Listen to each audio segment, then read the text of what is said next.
Qual é o maior medo em relação às falhas? No mínimo 2 vezes por semana, minha ansiedade ela bate na minha porta e me pergunta sobre isso.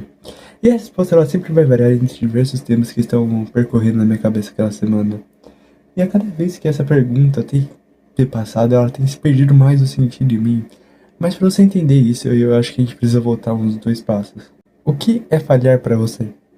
A pergunta inicial para tudo isso é justamente essa. O que é falhar para você? Você pode me responder que é não tentar? Você nunca tentar sair do lugar? Você desistir quando estava próximo do final? Ou errar repetidas vezes no mesmo caminho? E sinceramente, eu acho que todas essas questões são extremamente válidas para o que seria falha. Eu até poderia organizar isso por níveis de falha olhando de maneira racional, tipo, tá, o primeiro nível mais simples é você não tentar. Depois é você tentar no meio do caminho e o final é mais perigoso é quando você desiste quase chegando naquele objetivo seu. Sinceramente, pra mim, falhas sempre foi a terceira opção. Isso que significava falhar. Eu não consegui fazer aquilo que eu tava fazendo. Tipo, tá bom, eu posso começar, mas alguma coisa vai falar minha, eu vou falhar, vai acontecer isso. E pra mim, isso foi quase como um tabu minha vida inteira. Você não pode falhar. Você via pessoas falhando e sempre dava alguma coisa muito errada quando elas falhavam. Isso acabou criando essa ideia louca na minha vida de que a gente não poderia falhar. Justamente por causa de um assunto simples. Os julgamentos. Porque o que mais trava as pessoas é, sinceramente, o julgamento. Eu travei muito por causa do julgamento e todo mundo, praticamente no início, vai ter um medo de ser julgado. A vontade de performar perfeitamente onde quer que eles vão atuar geralmente trava muitas pessoas.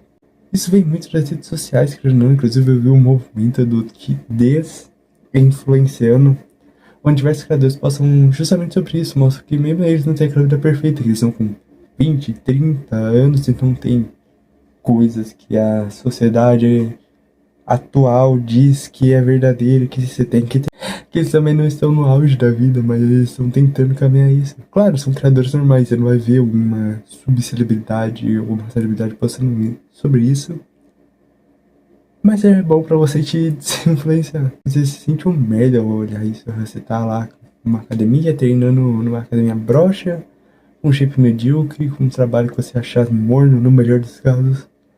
E você abre as redes sociais e tem um cara treinando numa melhor academia do Brasil. O outro tá ganhando 20k por mês com 18 anos e tem uma adolescente de 16 com um shape absurdo que afirma ser natural. E essa comparação é ruim para diversos sentidos, além de a gente ficar ansioso a longo prazo, a gente acaba ficando com medo justamente, infeliz. E você pode até pensar que você vai começar a postar uns vídeos sobre uma evolução real sua. Até você travar com os seus professores dizendo que vão rir de você, que você vai rir da sua pancinha, da sua pochete, dos pesos que você pega na academia, porque você não pega 35 quilos no supino, porque você não consegue correr 5 km no pace de 5 minutos.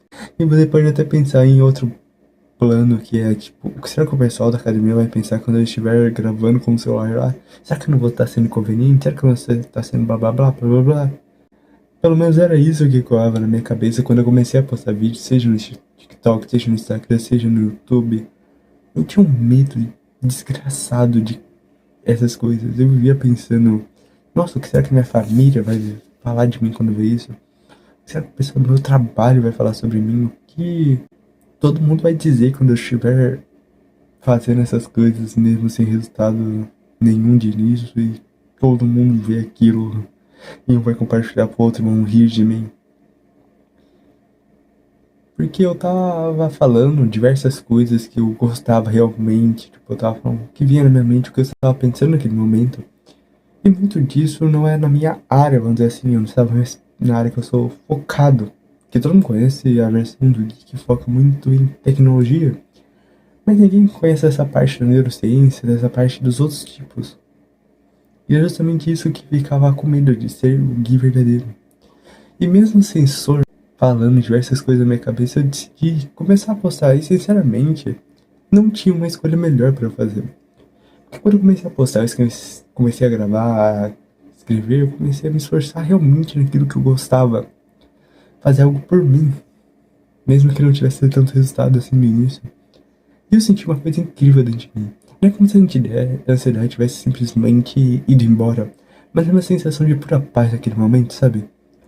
Eu me sentia realmente feliz, é tipo quando você manda uma mensagem arriscada e quando você tá com o celular pela parede. E depois quando você olha tem uma resposta positiva.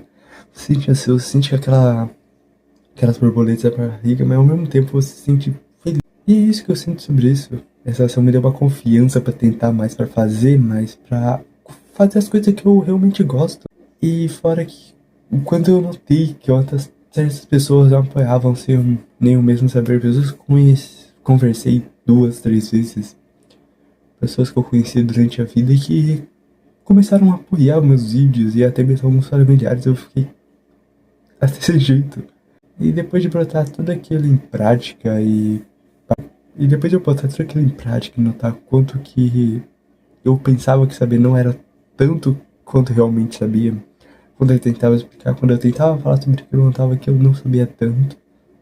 Eu cheguei num ponto interessantíssimo, que é justamente o sensor, que é o que ele é falado principalmente no livro O Caminho do Artista, da Julia Cameron. Porque ele vai ser um dos principais pontos, tanto do livro quanto da sua criação para artista interior, que é o autocriticismo. Aquela voz na sua cabeça que poda seu talento antes mesmo de você começar. Ele diz que você não é forte, não é bonito, não tem valor suficiente. Esse é o poder dele, ele vai tirar aquela crença de que você não é bom o suficiente para fazer aquela coisa que você tá tentando fazer. O mais desgraçado disso tudo é que justamente o sensor não é formado por crenças suas, mas por que os outros falaram pra você, pros seus traumas. Cada situação de amor não condicional, seus criadores na sua infância moldou esse sensor seu. E ele vai te acompanhar a sua vida inteira se você não fizer uma evidência massiva contra ele. E essa é justamente a ideia que o livro passa, você fazer essa evidência massiva diária contra esse sensor que vai falar e vai falar na sua cabeça inúmeras vezes. Então seja com os exercícios da semana, seja com as páginas ou com o encontro artista. Tudo isso é pra você quebrar esse seu sensor, você se sentir mais livre de ser um artista de verdade, de você fazer as coisas que você gosta, de ser criativo. Isso vai desde ideias manjadas como afirmações até você gostar mais da sua companhia e aproveitar momentos consigo mesmo. Porque o sensor ele acaba bloqueando seu talento e te deixa infeliz a longo prazo. Também. Por último, eu gostaria de falar justamente sobre o Shoshin, que é, ao quebrar esse sensor, a gente também vai dar espaço pra gente falhar. Pra gente falhar. Ele é um conceito budista que ele significa mente principiante, onde você vai de mente aberta a praticar aquilo. E ao entender que todo mundo tá ali a errar e ter dúvidas, acima de tudo que você também é um iniciante, as pessoas já vão esperar que você erre. Você vai se sentir mais livre justamente pra ser bobo, perguntar aquilo de verdade. E sinceramente foi isso que me falaram no outro dia quando eu estava no trabalho, eu estava fazendo meu e-mail de apresentação. E o cara falou, você não precisa falar que você vai errar. Todo mundo já sabe que você tá iniciando e que você tem que falar que você vai se esforçar, que você tem que que você é. Sabe? E isso também aprendi quando eu tava lutando. Você vai fazer a pose errada, você vai chutar errado, você vai fazer socos errados, tudo errado no início. Mas com o passar do tempo você vai melhorando, você vai pegando um jeito, o hábito de fazer aquilo. Mas não tem como você realmente aprender algo se você não errar, se você não sair da teoria e ir na prática. E se eu pudesse resumir tudo isso, seria justamente que o seu maior medo existe dentro das suas cabeças. Muitos vão adorar ouvir suas histórias, ver sua arte ou ouvir suas músicas. Se afaste das pessoas negativas, azaradas e se disponibilize a errar. Trabalhe em caçar o seu sensor na sua cabeça o quanto antes, porque quanto mais sempre ficar falando, pior vai ser pra você se livrar disso. E até a próxima.